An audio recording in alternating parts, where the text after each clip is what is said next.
Hello, I would like to speak about this vitally important book of which I am the author. The title is a quote from Isaiah, a prophet who centuries before Christ spoke of a day at the end of the age when God would strike the earth with terror, and all the world's high-rise buildings would succumb to a global earthquake. The title comes from the last book of the Bible, the Apocalypse, or simply Revelation, which elaborates on what Isaiah said. Undoubtedly, the end of the present age is a controversial topic, and one on which countless works have been written. Will mine merely add to the confusion, or is it itself a prophetic work? This video will help you decide. The Apocalypse is Christ's final message to the church, so it must be important, but it is not an easy read. That is why so much has been written on it, and why it requires an interpreter.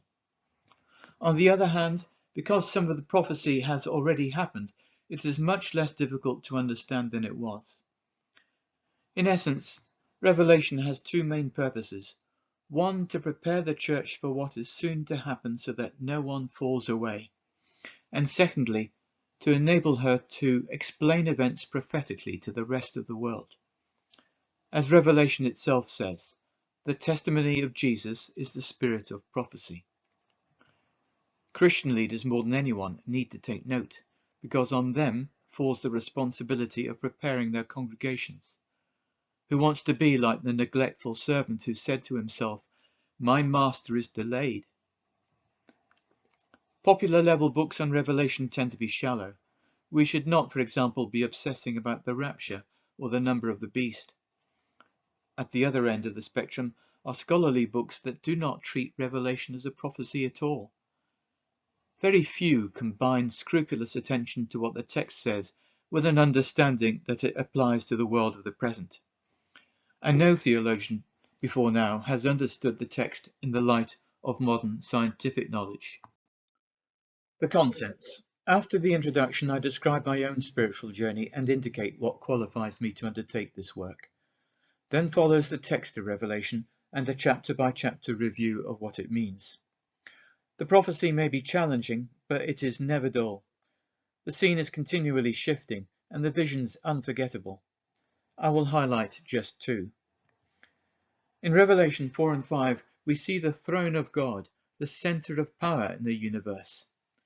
In his right hand, God has a scroll with 7 seals. An angel cries, "Who is worthy to open the scroll?" No one is worthy except the Lamb, who is also on the throne at its very center. Unless the scroll is opened, the kingdom cannot come. In the central chapter, we see a woman in heaven who gives birth to a male child on earth, one who is coming to rule the nations. Knowing who he is, the devil tries to kill him, but the child is taken up to heaven. Following a titanic struggle between 2 armies of angels, the devil is ejected from heaven. He is conquered by the blood of the Lamb, but also by the testimony of his followers. This is the conversion of pagan Europe. It takes centuries, but the revolution is momentous in world history. The devil pursues the woman, who escapes to the land set aside for her, a reference to the Holocaust and the Jews' subsequent escape to the land of Israel. The devil tries to overwhelm her there, surely a reference to the Arab-Israeli wars of 1967 and 1973. But he fails, and in frustration goes off to make war on Christ's present-day followers. After the exposition of Revelation itself, I include some material from the book of Daniel, and finally 2 appendices listing biblical references to the creation and Israel's end-of-the-age resurrection. Jesus says, "I am the Alpha and the Omega, the first and the last." And these are important themes in Revelation. The Bible as a whole refers to the creation in no fewer than 28 of its 66 books. And contrary to the idea that the Old Testament makes barely any mention of the resurrection, I list more than 70 scriptures referring to it. The book is worth buying for these appendices alone. Let me now read out the blurb on the back cover.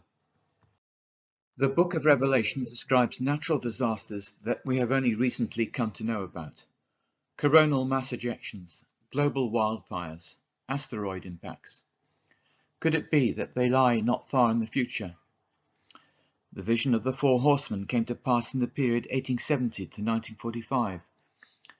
19 centuries after the Romans drove the Jews from their land, Israel in 1948 was restored to statehood, and Jesus foretold that there would be people alive then who would still be alive when he returned.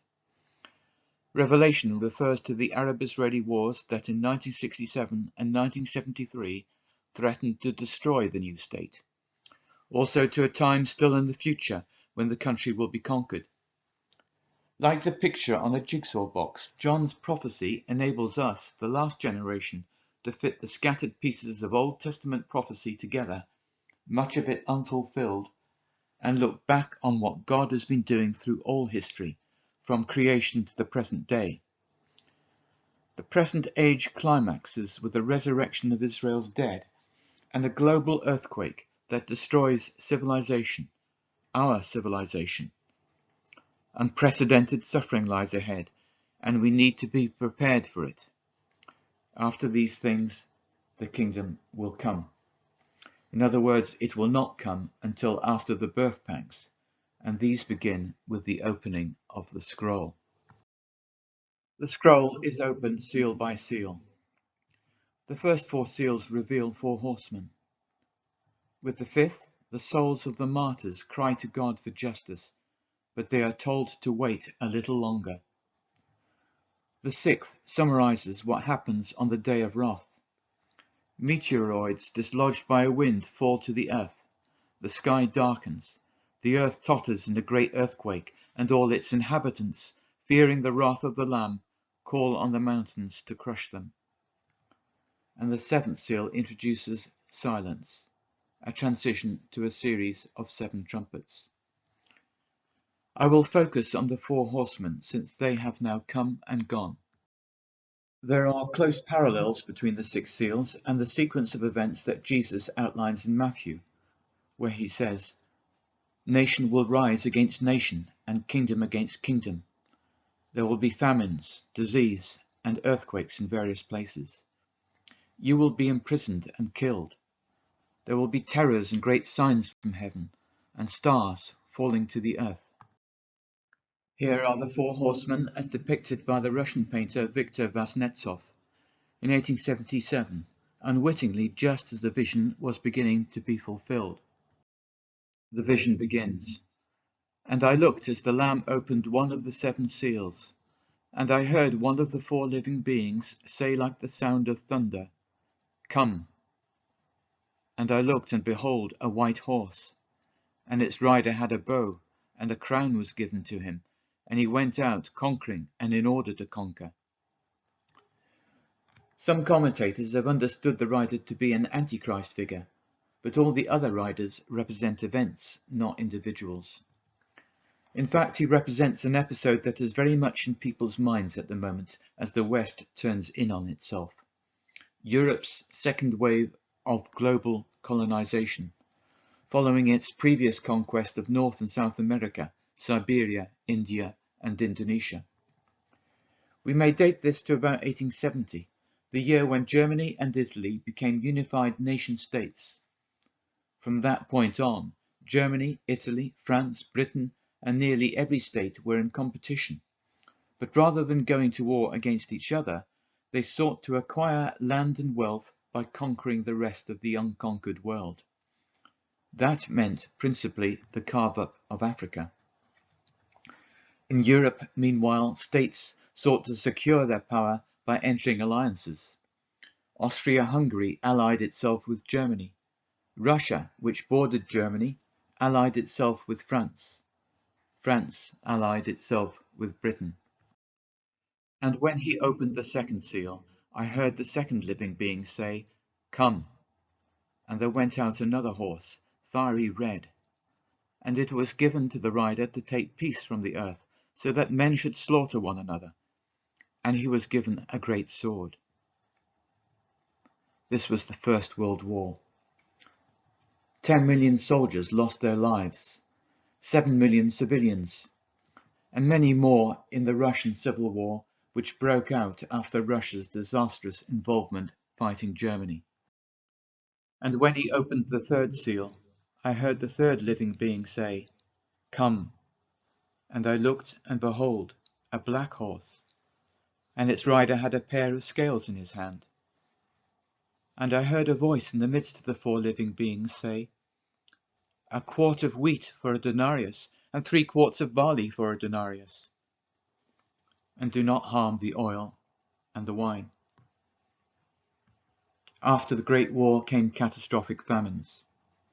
In Russia, 5 million died. In Tatarstan, up to 2 million. In North China, 3 million. In the USSR and Ukraine, up to 8 million. In Central China, 5 million. Back in Germany, the burden of war reparations led to hyperinflation. In the space of a year, the cost of bread went up 1 billion times, as the printing of money rendered the currency worthless.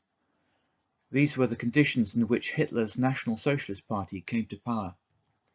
Stock markets crashed, following which economic depression set in. On the other hand, France, the world's principal wine producer, enjoyed a bumper grape harvest, and because of the US's prohibition of alcohol, wine prices remained low. Olive oil prices also remained low. And when he opened the fourth seal, I heard the voice of the fourth living being saying, "Come." And I looked, and behold, a pale horse, and its rider's name was Death, and Hades followed close behind. And they were given authority over 1/4 of the earth, to kill with sword, and with famine, and with pestilence, and by the beasts of the earth. Can we really suppose that the 20th century's 2 world wars were not the fulfillment of Jesus' words about nation rising against nation and kingdom against kingdom? Are we really expecting something still worse in the future? 21 to 25 million soldiers died. 50 to 55 million civilians died, almost half from famine and disease. Typhus is caused by a body louse and killed large numbers, especially in Germany's concentration camps. And of course millions more perished in the death camps, particularly Jews. It truly was as if Hades and death themselves were stalking the earth. The period covered by the fleet-footed horses lasted just 75 years, each episode swiftly leading on to the next in one interconnected series. Yet Jesus said that the events were but the beginning of the birth pangs. Going back to Matthew, the question put to him was, "When will these things be? And what will be the sign of your coming, and of the end of the age?" These things refer to the nation's destruction at the hands of the Romans. Jesus had foretold the destruction in his parables about the vineyard and the wedding feast in chapters 21 and 22, and again at the end of chapter 23. But his answer to the when question is recorded in Luke rather than Matthew. The question regarding when the end of the age would be near, he had already anticipated a few days earlier. The sign was the rejuvenation of the fig tree. Returning to the city, he became hungry, and seeing a fig tree by the wayside, he went to it and found nothing on it, but only leaves. And he said to it, "May no fruit ever come from you again." And at once the fig tree withered. Like the vine, the fig tree in Old Testament prophecy symbolized the nation of Judah. God had looked to gather spiritual fruit from her, but as he explained through Jeremiah, there are no grapes on the vine or figs on the fig tree, and the leaves have withered. In consequence, God destroyed Jerusalem at the hands of the Babylonians and sent those who survived into exile. So it was in Jesus' day. He foresaw that the Jews would reject their Messiah and warned that God was about to take the kingdom from them and give it to a people who would produce fruit. The taking away of the kingdom happened in AD 70. Around 1 million Jews were butchered, The rest of the population was enslaved and deported, as the Arch of Titus in Rome memorializes.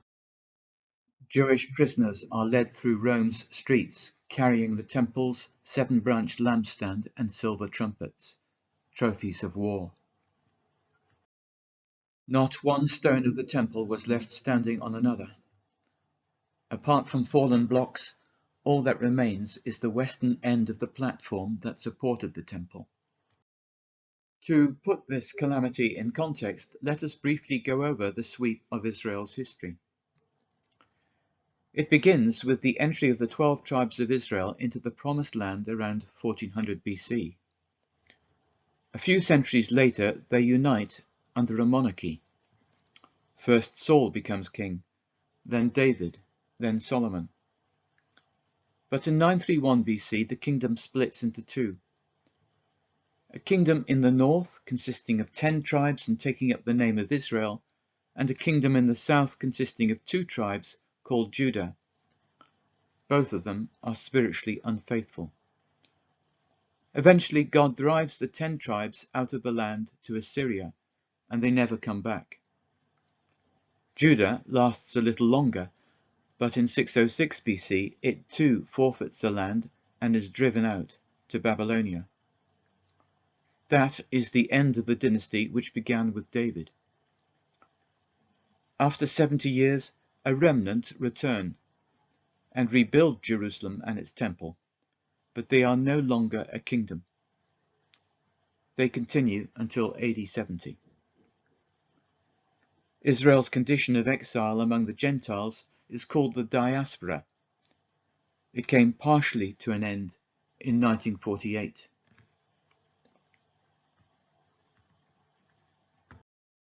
Returning to Matthew 24, Jesus says that after the birth pangs, after the persecution of Christ's prophets and the tribulation that would come on all the world, the sun will be darkened, and the moon will not give its light, and the stars will fall from heaven, and the powers of the heavens will be shaken.